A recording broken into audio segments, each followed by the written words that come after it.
Hello दोस्तों, मैं अनूप आप सभी का अपने इस चैनल अनूप क्लासरूम में स्वागत करता हूं। तो चलिए मैं आज आपको बताता हूं मध्य प्रदेश में लोकसभा और राज्यसभा की सीटों की संख्या को याद करने का ट्रिक।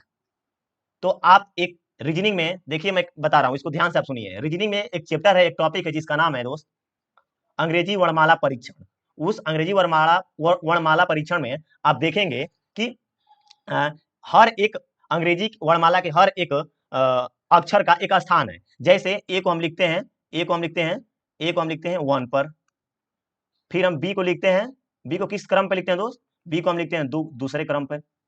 इसी तरह अगर हम लास्ट तक जाएं तो अंग्रेजी वर्णमाला का जो सबसे अंतिम अक्षर है जेड, इसको हम किस क्रम पे लिखते हैं? इसको हम लिखते हैं 26 क्रम पे, 26वें क्रम पे लिखते हैं, है ना?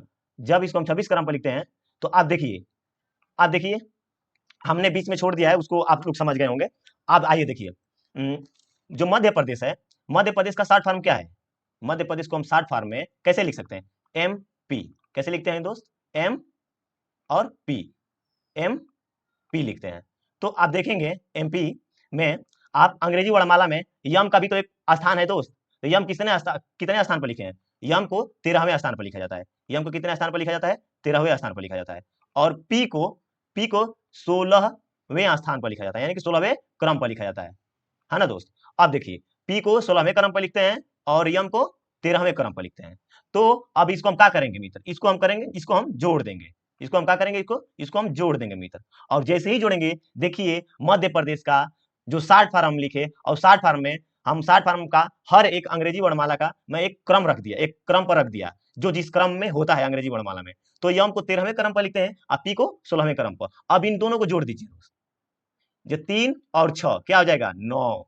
और 1 और 1 को जोड़ेंगे तो क्या हो जाएगा? 2। इस तरफ आप देखेंगे कि मध्य प्रदेश का लोकसभा सीट क्या आ गया? क्या आ गया? 29 आ गया। और इसी तरफ आप देखेंगे कि जो 13 के बगल में 1 है, इसको कहां लाकर रख देते हैं? यहां पर रख सकते हैं आराम से। और जो 16 के बगल में 1 है, इसको हम लाकर कहां रख देंगे? यहां रख देंगे। इस तरफ मध्य प्रदेश का जो राज्यसभा सीट है 11 हो गया। तो आप ऐसे बहुत बेहद आसान तरीके से याद कर सकते हैं। और यह एक बार आप इसको ध्यान से देख लेंगे तो हमेशा के लिए क्या हो जाएगा? याद हो जाएगा।